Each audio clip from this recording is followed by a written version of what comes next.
નમસ્કાર મિત્રો, જય શ્રી કૃષ્ણ. સ્વાગત છે ફરી એક વખત આપનું આપણી યુટ્યુબ ચેનલ ભક્તિ કીર્તન સંગ્રહમાં. મિત્રો, આજના આ વિડીયોમાં આપણે 16 ઓગસ્ટ 2025 ને શ્રાવણ વદ આઠમના દિવસે ઉજવવામાં આવતો તહેવાર જન્માષ્ટમી વિશે વાત કરવાના છીએ.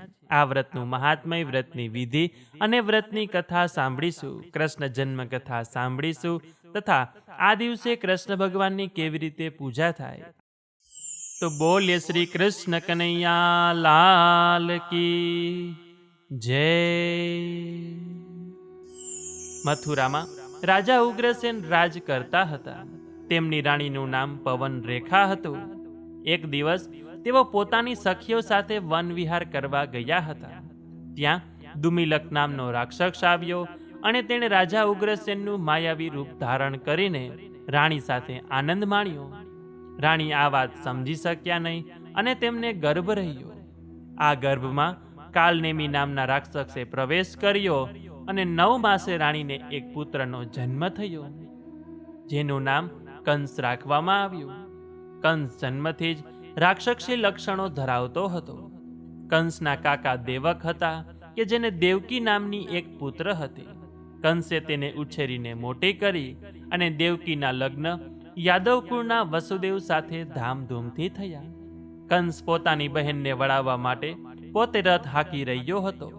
રથ થોડે દૂર ગયો ત્યાં જ આકાશવાણી થઈ કે હે કંસ, આ દેવકીનું 8મું સંતાન તારા મૃત્યુનું કારણ બનશે. આ સાંભળીને કંસ ગભરાઈ ગયો અને તેણે દેવકીને મારવા માટે તલવાર કાઢી. વસુદેવે તેને રોકીને કહ્યું કે હે કંસ, તું સ્ત્રી હત્યાનું પાપ શા માટે કરે છે?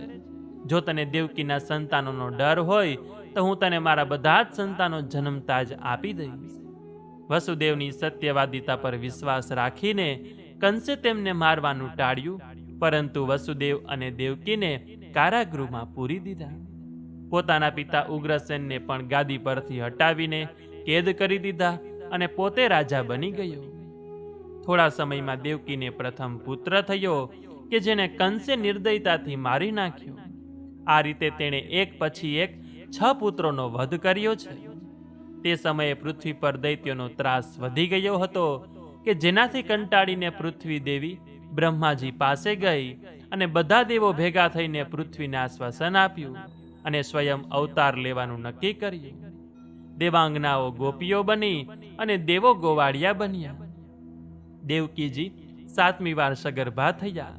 તે ગર્ભમાં શેષ નાગ હતા, પરંતુ યોગમાયાએ તે ગર્ભને વસુદેવની બીજી પત્ની રોહિણીજીના ગર્ભમાં સ્થાપિત કરી દીધો અને 9 માસે રોહિણીજીને પુત્ર થયો કે જેનું નામ બલરામ પાડવામાં આવ્યું. 8મી વાર દેવકીજી સગર્ભા થયા ત્યારે ગોકુળમાં વસુદેવના પરમ મિત્ર નંદરાજા અને તેમના પત્ની યશોદાજી પણ સગર્ભા હતા. તેમના ગર્ભમાં સ્વયં યોગમાયાએ પ્રવેશ કર્યો હતો. શ્રાવણ વદ આઠમ ને બુધવાર રોહિણી નક્ષત્ર બરાબર રાત્રે 12 વાગ્યે મથુરાની જેલમાં પરમ કૃપાળુ પરમાત્મા ચતુર્ભુજ સ્વરૂપે અવતર્યા છે. વસુદેવ દેવકીએ ભગવાનને સાષ્ટાંગ પ્રણામ કર્યા અને કહેવા લાગ્યા કે હે પ્રભુ, આપ આપનું ચતુર્ભુજ સ્વરૂપ સંકેલી લો.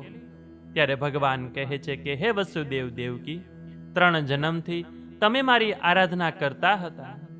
જ્યારે તમે અદિત્ય અને કશ્યપના સ્વરૂપે હતા ત્યારે તમારે ત્યાં વામન સ્વરૂપે મેં જન્મ લીધેલો અને 5 વર્ષની ઉંમરે માતા પિતાનો ત્યાગ કરી ઈશ્વર આરાધના અર્થે ચાલી નીકળેલો. આજે તમારી આશા પૂરી કરવા હું તમારા બાળક તરીકે આવ્યો છું. હું મારું ચતુર્ભુજ સ્વરૂપ સંકેલી બાળ સ્વરૂપ ધારણ કરું છું. જુઓ, સામે ત્યાં વાંસની ટોપલી પડેલી છે, તેમાં મને મૂકી ગોકુળ લઈ જાઓ અને ત્યાં યશોદા માતાને દીકરી જન્મી છે, તેને લાવી મારી જગ્યાએ મૂકી દેજો. આટલું કહી વસુદેવ દેવકીને આશીર્વાદ આપી પરમ કૃપાળુ પરમાત્માએ ચતુર્ભુજ સ્વરૂપ સંકેલી લીધું અને બાળ સ્વરૂપ થઈ દેવકીના ખોળામાં આવી ગયા. વસુદેવે બાળકૃષ્ણને ટોપલીમાં મૂક્યા, પીળું વસ્ત્ર ઓઢાડ્યું, ચુંબન કર્યું અને માથા પર ટોપલી મૂકી જેવા નીકળ્યા કે જેલના દરવાજા આપોઆપ ખુલી ગયા. પહેરેદારો નિંદ્રામાં પોઢી ગયા. ઝરમર ઝરમર વરસાદ વરસતો હતો. વસુદેવ ચાલ્યા જાય છે. નદીમાં પહોંચ્યા ત્યારે શેષનાગે બાળકૃષ્ણ પર છાયા કરી. બાળકૃષ્ણનો ચરણ સ્પર્શ કરવા જોર જોરથી ઉછળવા લાગ્યા. બાળકૃષ્ણના જમણા પગના અંગૂઠાને મહારાણી યમુનાએ સ્પર્શ કરી લીધો એટલે ધીમે ધીમે યમુનાનો વેગ શાંત થયો અને વસુદેવને યમુનાજીએ માર્ગ કરી આપ્યો. વહેલી સવારે ધીમે ધીમે વસુદેવ ગોકુળ પહોંચ્યા અને યશોદાના પડખામાં રહેલી દીકરી સ્વરૂપ યોગમાયાને લઈને તેની જગ્યાએ બાળકૃષ્ણને મૂકી વસુદેવ મથુરા પાછા આવી ગયા. કંસે તે બાળકીને મારી નાખવા પ્રયાસ કર્યો અને ત્યારે તે અદ્રશ્ય થઈ ગઈ, બોલી કે હે કંસ, તારો કાળદો ગોકુળમાં ઉછરી રહ્યો છે. આ સાંભળીને કંસ ગભરાઈ ગયો અને તેણે કૃષ્ણને મારવા માટે પૂતના, બકાસુર, અઘાસુર જેવા રાક્ષસોને મોકલ્યા, પરંતુ કનૈયાએ તે બધાનો નાશ કર્યો. તેમણે ગોકુળમાં અનેક બાળ લીલાઓ કરી, માખણ ચોરી કરી અને ગોપીઓ સાથે રાસ રમ્યા. મોટા થયા પછી ભગવાન કૃષ્ણ અક્રૂરજી સાથે મથુરા ગયા. ત્યાં તેમણે કંસના હાથી, ચાણૂર, મુષ્ટિક અને છેવટે કંસનો વધ કર્યો. કંસનો વધ કરી તેમણે ઉગ્રસેનને ફરીથી રાજા બનાવ્યા. ત્યારબાદ દ્વારિકામાં પોતાનું સામ્રાજ્ય સ્થાપ્યું અને શિશુપાલ, જરાસંઘ જેવા દુષ્ટોનો નાશ કર્યો. મહાભારતના યુદ્ધમાં તેમણે પાંડવોનો પક્ષ લીધો અને જ્યારે અર્જુન યુદ્ધ લડવા તૈયાર નહોતો ત્યારે ભગવદ્ ગીતાનો ઉપદેશ આપીને તેને કર્તવ્ય પાલન માટે પ્રેર્યો અને અંતે તેમણે યાદવોને પણ અંદરો અંદર લડાવીને મોક્ષને માર્ગે વાળ્યા અને પોતે પણ લીલા સંકેલી. આમ ભગવાન શ્રી કૃષ્ણ નારાયણના 8મા અવતાર હતા, જેમણે પૃથ્વી પર જન્મ લઈને ભક્તોની રક્ષા કરી, અધર્મનો નાશ કર્યો અને ધર્મની સ્થાપના કરી. હે ભગવાન શ્રી કૃષ્ણ, તમે જેમ સૌ ભક્તોની રક્ષા કરો છો, અધર્મનો નાશ કરીને ધર્મની રક્ષા કરો છો, એવું જ આપનું જન્માષ્ટમીનું વ્રત કરનાર, વ્રત કથા સાંભળનાર, વિડીયો જોનાર, સાંભળનાર સર્વ કોઈની રક્ષા કરજો. આપના ચરણોમાં સ્થાન આપજો, એવી જ અમારી તમને પ્રાર્થના છે. તો બોલીએ શ્રી કૃષ્ણ ભગવાન કી જય. હરે રામ રામ રામ હરે હરે, હરે કૃષ્ણ કૃષ્ણ કૃષ્ણ હરે હરે.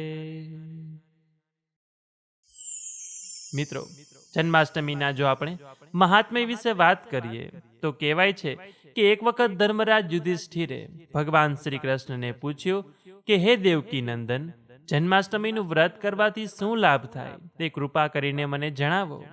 અને ત્યારે ભગવાન કૃષ્ણ કહે છે કે રાજન, જે મનુષ્ય શ્રદ્ધાપૂર્વક જન્માષ્ટમીનું વ્રત કરે છે, મારી લીલા કથા સાંભળે છે અને ઉત્સવ ઉજવે છે, તેને જીવનમાં સુખ શાંતિની પ્રાપ્તિ થાય છે, તે નિરોગી રહે છે. અને જ્યાં આ જન્માષ્ટમીનો ઉત્સવ ઉજવાય છે ત્યાં અકાળ મૃત્યુ, ગર્ભપાત, વૈધવ્ય, દુર્ભાગ્ય કે પારિવારિક કલેશ થતો નથી. આ વ્રતના પ્રભાવથી સંતાન સુખ, આરોગ્ય, દીર્ઘાયુષ્ય, ધન ધાન્ય, સુંદર ઘર અને દરેક મનોરથ પૂર્ણ થાય છે અને આવા ઘરમાં હંમેશા ઉન્નતિ થાય છે. આ વ્રત અને ઉત્સવ કરવાથી પુણ્યની પ્રાપ્તિ થાય અને અંતે મનુષ્ય જન્મ મરણના ચક્રમાંથી મુક્ત થઈને મારા ધામમાં નિવાસ કરે છે.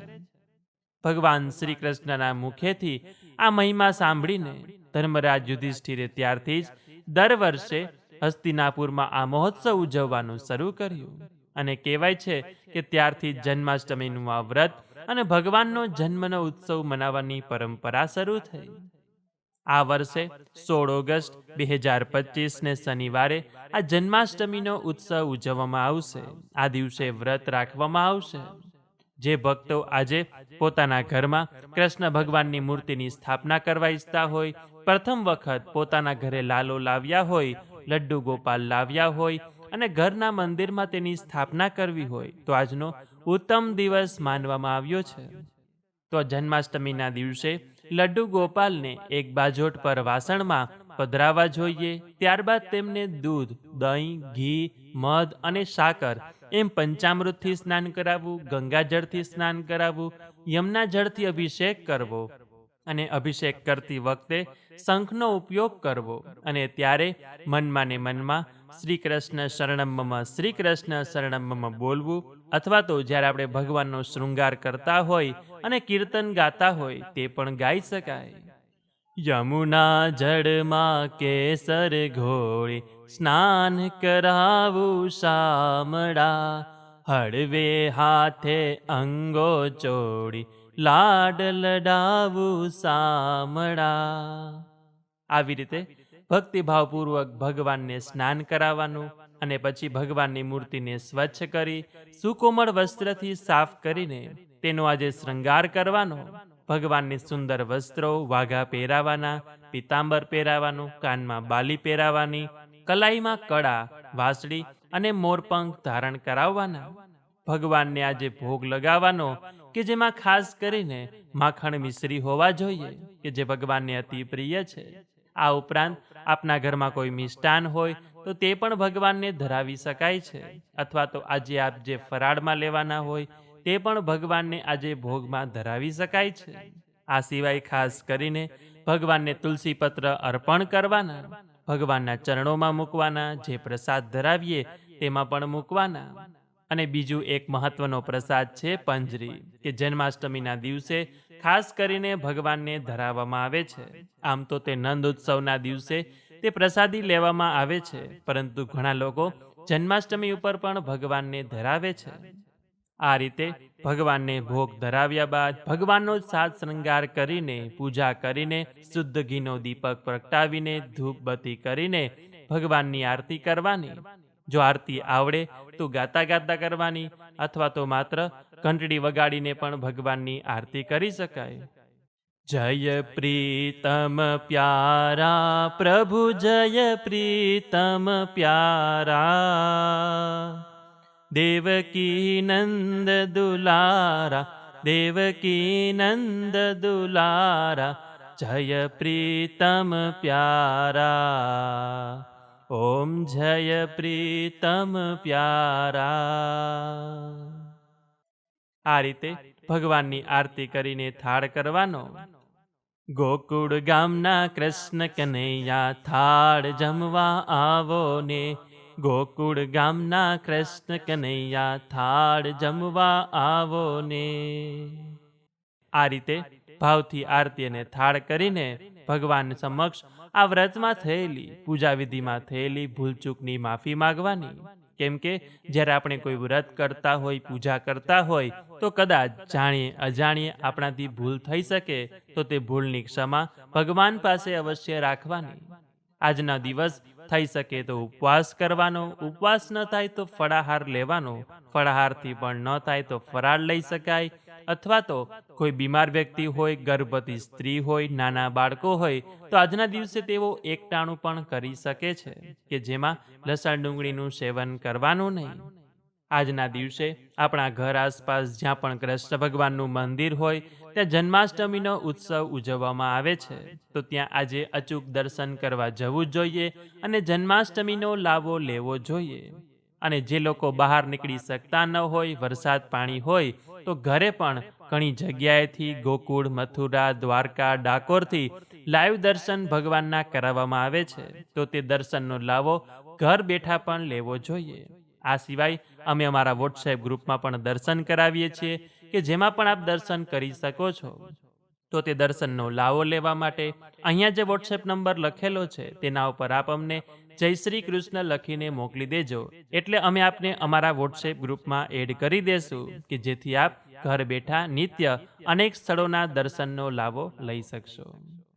આ જન્માષ્ટમીનો આખો દિવસ ઉપવાસ કરીને, વ્રત કરીને, નોમના દિવસે જ્યારે ભગવાનનો નંદ ઉત્સવ ઉજવાઈ જાય એ પછી આ વ્રતના પારણા કરવામાં આવે છે.